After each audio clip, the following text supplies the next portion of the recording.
Ой, ну так радостно нам после лета. Твоему пора в школу возвращаться снова.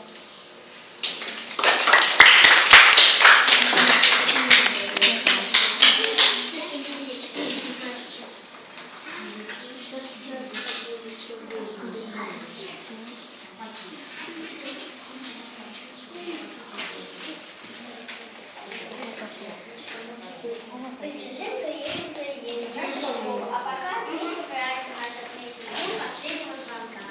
Очень хочется поздравить сегодня всех гостей и для всех приготовить много праздничных затей. Что-то грустно вам покажется, что-то рассмешит до слез. Ведь концерт называется «И шутку, и всерьез». Теперь давайте посмотрим наш танец наших ребят. Александра Владимировна. Я слова забыла. Светит.